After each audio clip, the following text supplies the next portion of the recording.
ರೈತರ ಸಾಲ ಮನ್ನಾ ಮಾಡಿರೋ ಸಿಎಂ ಸಿದ್ದರಾಮಯ್ಯ ಸನ್ಮಾನವನ್ನ ಮಾಡಲಾಗ್ತಾ ಇದೆ. ಕೆಪಿಸಿಸಿ ಕಚೇರಿಯಲ್ಲಿ ಸಿಎಂ ಸಿದ್ದರಾಮಯ್ಯನವರಿಗೆ ಸನ್ಮಾನವನ್ನ ಮಾಡಲಾಗ್ತಾ ಇದೆ. ಕೆಪಿಸಿಸಿ ಅಧ್ಯಕ್ಷ ಡಾಕ್ಟರ್ ಜಿ ಪರಮೇಶ್ವರ್ ಅವರಿಂದ ಸನ್ಮಾನವನ್ನ ಸಿಎಂ ಸಿದ್ದರಾಮಯ್ಯನವರಿಗೆ ಮಾಡಲಾಗ್ತಾ ಇದೆ. ರೈತರ 50,000ವರೆಗಿನ ಸಾಲವನ್ನ ಮನ್ನಾ ಮಾಡಿರುವ ಸಿಎಂ ಸಿದ್ದರಾಮಯ್ಯರವರಿಗೆ ಇದೀಗ ಗೌರವವನ್ನು ಕೂಡ ಸೂಚಿಸಲಾಗ್ತಾ ಇದೆ. ಕೊನೆಯ ದಿನದ ಒಂದು ಅಧಿವೇಶನದಲ್ಲಿ ಸಿಎಂ ಸಿದ್ದರಾಮಯ್ಯ ರೀತಿಯಾಗಿ ಮಹತ್ವದ ಒಂದು ಹೇಳಿಕೆಯನ್ನ ನೀಡಿದ್ರು. ರಾಜ್ಯದ ರೈತರ ಸಹಕಾರ ಬ್ಯಾಂಕ್ಗಳನ್ನ 50,000ವರೆಗಿನ ಸಾಲವನ್ನ ಮನ್ನಾ ಮಾಡ್ತೇವೆ ಅನ್ನೋ ಮಾತನ್ನ ಕೂಡ ತಿಳಿಸಿದ್ದಾರೆ. ಈ ಕುರಿತಾಗಿ ಈಗ ಕೆಪಿಸಿಸಿ ಕಚೇರಿಯಲ್ಲಿ ಸಿಎಂಗೆ ಗೌರವವನ್ನು ತೋರಲಾಗ್ತಾ ಇದೆ.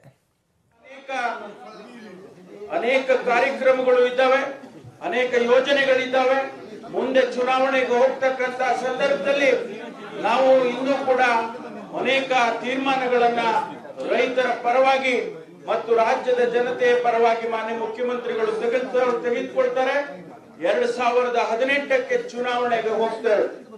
ಆ ಚುನಾವಣೆಗೆ ಹೋಗುವಂತ ಸಂದರ್ಭದಲ್ಲಿ ಭಾರತೀಯ ಜನತಾ ಪಾರ್ಟಿಯವರ ಅನೇಕ ಯೋಜನೆಗಳೇನಿದ್ದಾವೆ ಅವ್ರು ಹೇಳ್ತಾ ಹೋಗ್ತಾ ಇದ್ದಾರೆ. ನಾವು ಅಧಿಕಾರಕ್ಕೆ ಬರ್ತೀವಿ ಅಂತ ಕನಸು, ಹಗಲಗನಸನ್ನ ಇವತ್ತು ಅವರು ಕಾಣ್ತಾ ಇದ್ದಾರೆ. ಅದನ್ನೆಲ್ಲ ಕಾಂಗ್ರೆಸ್ ಪಕ್ಷದ ಕಾರ್ಯಕರ್ತರು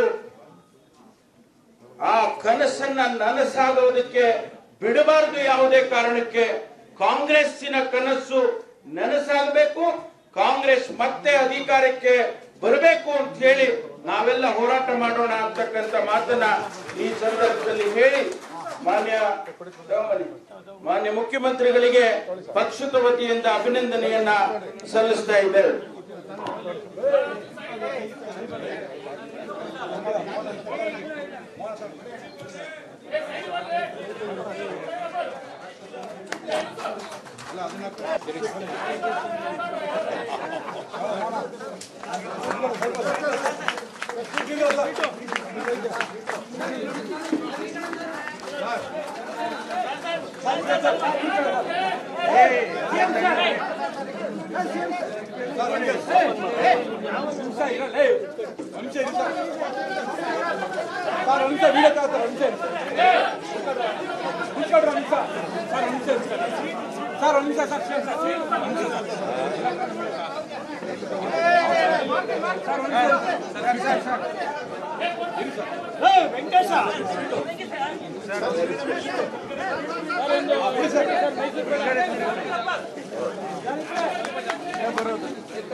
ಈಗ ತಮ್ಮನ್ನೆಲ್ಲರನ್ನೂ ಕೂಡ ಉದ್ದೇಶಿಸಿ ಮಾನ್ಯ ಮುಖ್ಯಮಂತ್ರಿಗಳು ಮಾತನಾಡಬೇಕು ಅಂತ ಹೇಳಿ ವಿನಂತಿ ಮಾಡ್ತಾರೆ.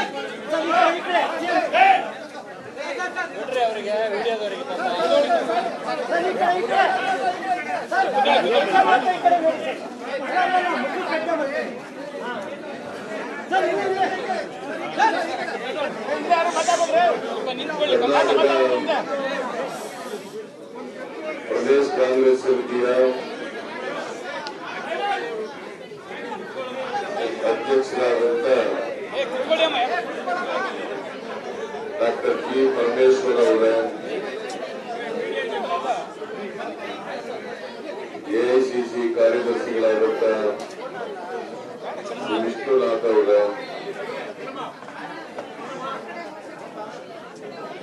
प्रदेश कांग्रेस समितिಯ ಇತರ ಎಲ್ಲ ಪದಾಧಿಕಾರಿಗಳೇ, ನಮ್ಮ ಪಕ್ಷದ ಮುಖಂಡರುಗಳೇ,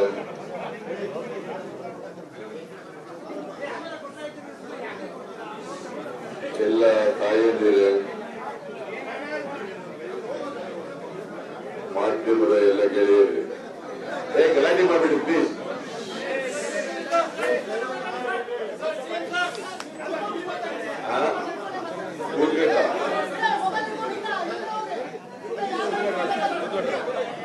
ಕೂತ್ಕೊಂಡು ಮಾತಾಡ್ತೀನಪ್ಪ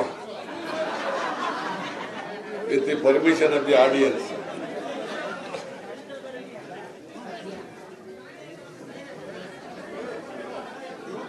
ಪ್ರದೇಶ ಕಾಂಗ್ರೆಸ್ ಸಮಿತಿಯ ವತಿಯಿಂದ ಡಾಕ್ಟರ್ ಪರಮೇಶ್ವರ್ ಅವರು ಮತ್ತು ಇತರ ಎಲ್ಲ ಪದಾಧಿಕಾರಿಗಳು ಸೇರಿ ನನಗೆ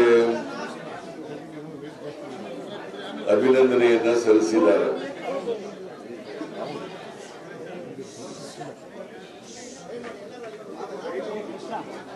ಅಭಿನಂದನೆಯ ಅಗತ್ಯ ಇರಲಿಲ್ಲ ಅಂತೇಳಿ ನಾನು ಭಾವಿಸ್ಕೊಂಡಿದ್ದೇನೆ. ಆದರೂ ಅಧ್ಯಕ್ಷರು ಮತ್ತು ಕೆಪಿಸಿಸಿ ಪದಾಧಿಕಾರಿಗಳು ತೀರ್ಮಾನ ಮಾಡಿ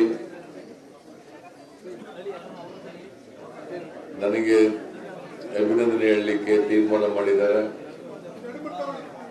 ಇದಕ್ಕೆ ಕಾರಣ ನಾನು ಸರ್ಕಾರದ ವತಿಯಿಂದ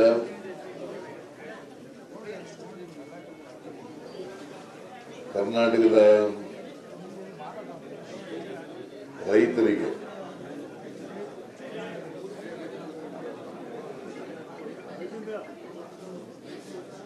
ಕೋಆಪರೇಟಿವ್ ಸೊಸೈಟಿಗಳಲ್ಲಿ ತೆಗೆದುಕೊಂಡಿರ್ತಕ್ಕಂಥ ಸಾಲ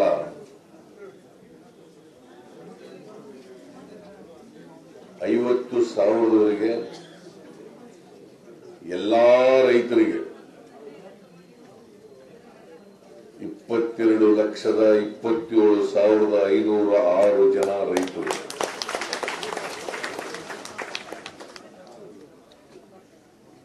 ಅದು ಒಂದು ಕುಟುಂಬ ಎಷ್ಟು ಜನ ರೈತರಿಗೆ ಅನುಕೂಲ ಆಗ್ತದೆ ಅಂದ್ರೆ ಸುಮಾರು 1 ಕೋಟಿ ರೈತರಿಗೆ ಅದು ಅನುಕೂಲ ಆಗ್ತದೆ.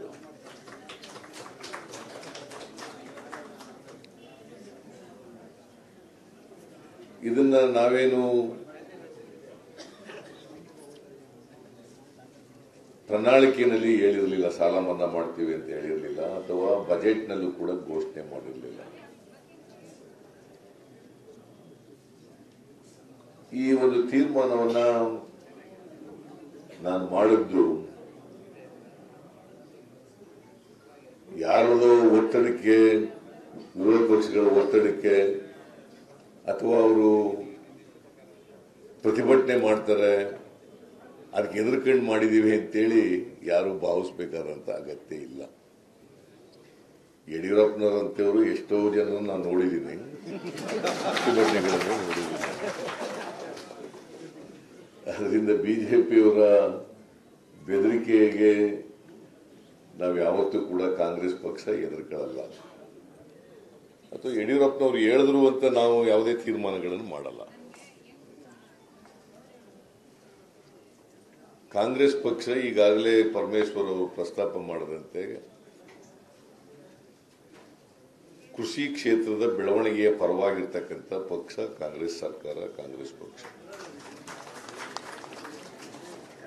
ಇವತ್ತು ಕೃಷಿನಲ್ಲಿ ಇವತ್ತು ಬೆಳವಣಿಗೆ ಆಗಿದ್ರೆ,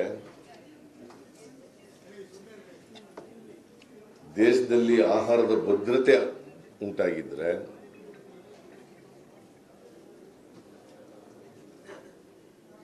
ಇವತ್ತು ಆಹಾರ ದೇಶದಲ್ಲಿ 2.5 ಲಕ್ಷಕ್ಕೂ ಹೆಚ್ಚು ಮಿಲಿಯನ್ ಟನ್ ಆಹಾರ ಉತ್ಪಾದನೆ ಆಗ್ತಾ ಇದ್ರೆ, ಅದಕ್ಕೆ ಭಾರತೀಯ ಜನತಾ ಪಕ್ಷ ಆಗಲಿ ಬೇರೆ ಯಾವುದೇ ಪಕ್ಷ ಆಗಲಿ ಕಾರಣ ಅಲ್ಲ.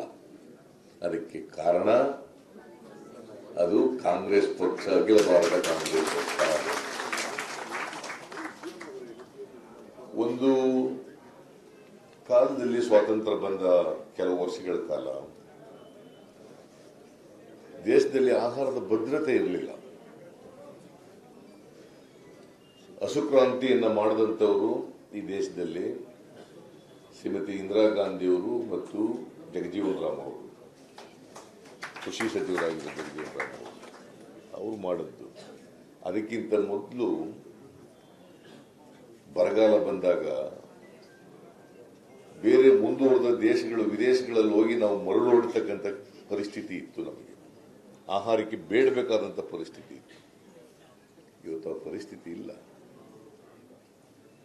ಇವತ್ತು ಆಹಾರದ ಭದ್ರತೆ ಆಗಿದೆ. ಇದು ದೇಶದ ಜನರಿಗೆ ಗೊತ್ತಿದೆ. ಭಾರತೀಯ ಜನತಾ ಪಕ್ಷದವರು ಹೇಳ್ತಾರೆ ಕಳೆದ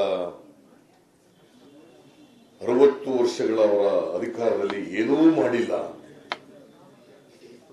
ಈ ಆಹಾರದ ಭದ್ರತೆ ಮಾಡಿದವರು ಬಿಜೆಪಿ ಅವರ.